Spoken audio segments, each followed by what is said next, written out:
Salam semuanya, perkenalkan nama saya Christian Andonindo Sitorus. Saya seorang mahasiswa S1 Teologi yang berkuliah di Sekolah Tinggi Teologi Misi William Carey. Nah, pada kesempatan kali ini saya akan menjawab pertanyaan dari UAS atau ujian akhir semester dalam hal mata kuliah spiritualitas Kristen. Kita langsung pada pertanyaan pertama. Pertanyaan pertama, jelaskan apa yang dimaksud dengan spiritualitas dalam konteks Kristen. Bagaimana spiritualitas ini berbeda dari praktik ritual keagamaan. Nah saudara, kita harus tahu spiritualitas Kristen berfokus kepada bagaimana manusia memiliki hubungan yang baik, hubungan yang benar, hubungan yang intim kepada Tuhan, kepada pencipta.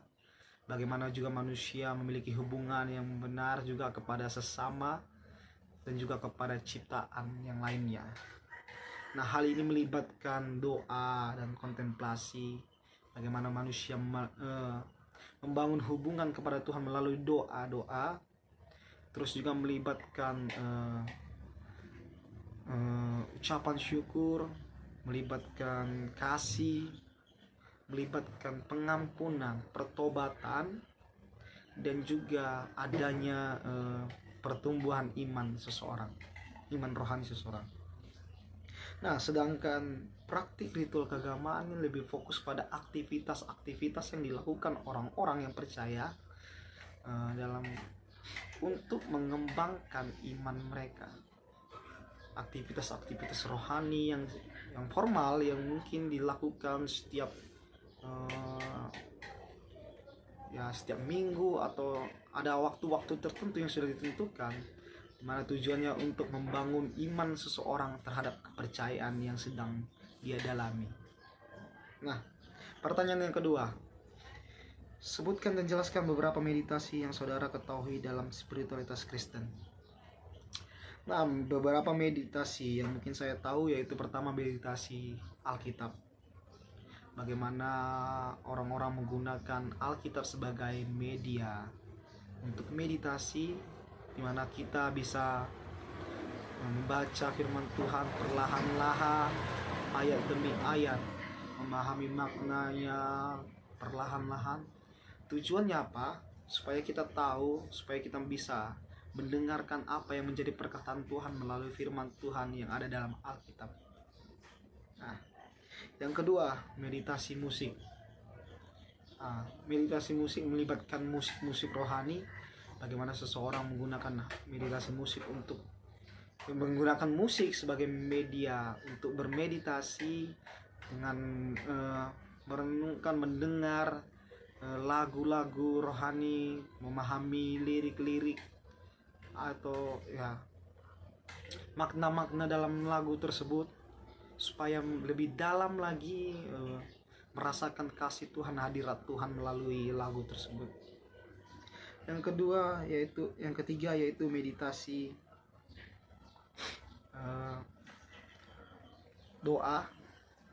Ini adalah meditasi yang sangat penting juga. Bagaimana seseorang menggunakan meditasi doa, orang-orang dapat berbicara langsung kepada Tuhan melalui doa-doa, membangun hubungan yang baik kepada Tuhan melalui doa. Nah, dan hal ini yang diajarkan Tuhan Yesus kepada kita untuk kita bisa berdoa yang baik dan benar kepada Allah. Nah, pertanyaan yang ketiga, peran doa sangatlah penting dalam pengembangan spiritualitas seorang Kristen. Apa saja jenis-jenis doa yang umum dilakukan dan bagaimana mempengaruhi hubungan seseorang dengan Tuhan? Nah, mungkin ada beberapa jenis-jenis doa yang umum yang sering dilakukan untuk mempengaruhi hubungan seseorang dengan Tuhan. Yang pertama, doa ucapan syukur. Seperti yang kita tahu, Tuhan mengajarkan kita untuk selalu mengucap syukur dalam segala keadaan. Nah, dengan meditasi dengan doa ucapan syukur yang mungkin sering dilakukan ketika bangun pagi ataupun ketika mau tidur, di mana hal ini kita bisa berbicara kepada Tuhan, mengungkapkan rasa syukur kita kepada Tuhan. Bagaimana sepanjang pagi, sepanjang malam, atau sepanjang siang, atau ada hal-hal yang mungkin sudah kita lewati dan kita bisa bertahan sampai hari itu, sampai saat itu juga karena kasih Tuhan. Kita mengucapkan syukur kita kepada Tuhan karena pertolongannya. Mungkin doa ini yang mungkin sangat sering juga dilakukan untuk bisa mempengaruhi hubungan seseorang terhadap Tuhan. Terus juga yaitu doa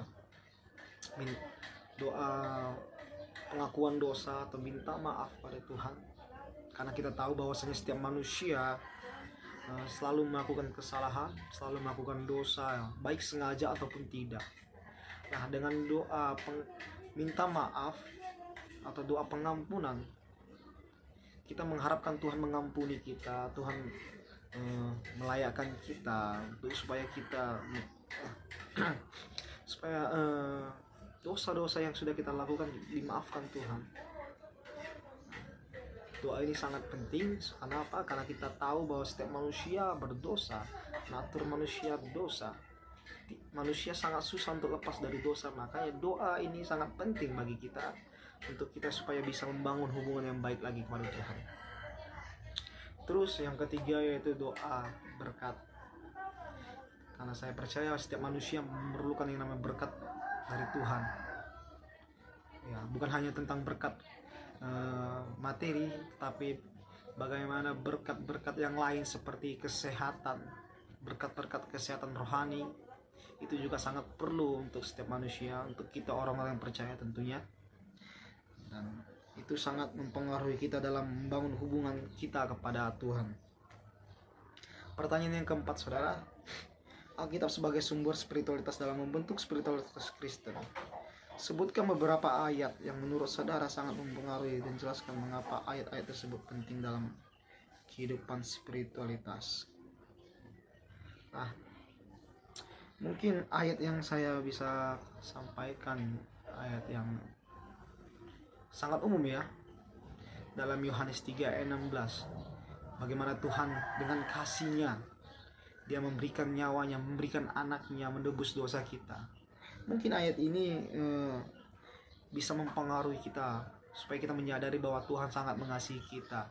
Tuhan sudah memberikan nyawanya, mengorbankan anaknya yang tunggal untuk kita yang manusia yang berdosa. Nah, kita diajarkan untuk bagaimana bisa menerapkan kasih Tuhan itu dalam hidup kita, mensyukuri apa yang sudah Tuhan lakukan dalam hidup kita.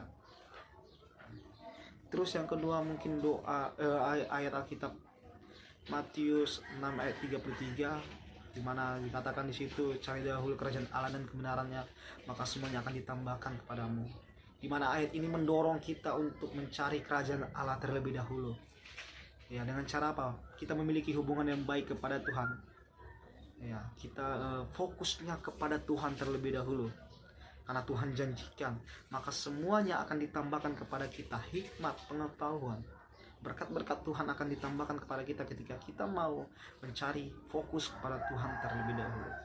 Mungkin itu aja ayat yang bisa saya sampaikan. Yang kelima, pertanyaan kelima, menurut saudara, bagaimana gereja sebagai komunitas iman dapat memainkan peran dalam memperkuat spiritualitas individu? Jelaskan dengan memberi contoh konkret dan pengalaman pribadi atau pengamatan saudara. Nah, seperti yang kita tahu bahwasanya gereja adalah sebagai komunitas iman, di mana kita komunitas ini berfokus pada iman, kepada pengembangan iman tentunya kepada Tuhan Yesus, pada Tuhan kita.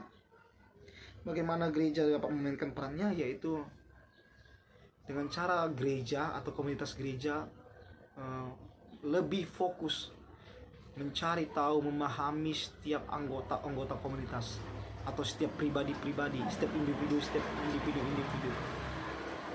Tujuannya supaya apa?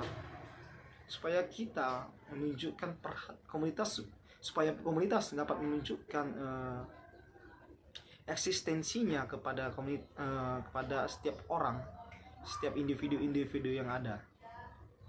Nah, contohnya ketika saya memiliki komunitas Youth on Fire namanya, di mana di situ berisikan pemudi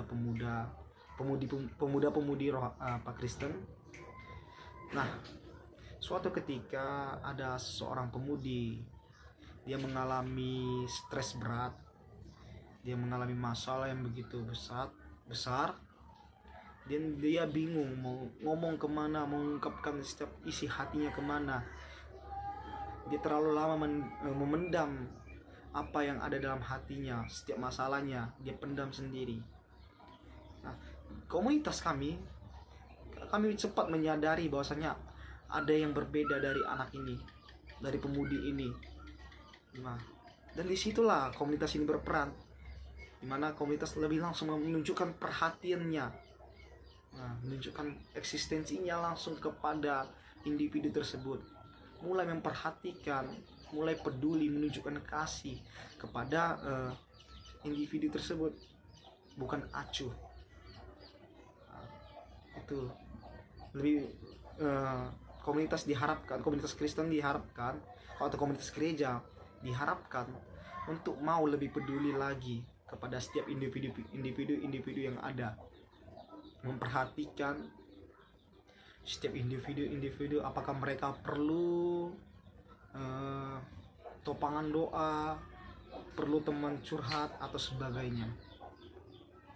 Nah, terus pertanyaan ke-6, tantangan apa yang saudara hadapi dalam menjaga spiritualitas di era modern ini?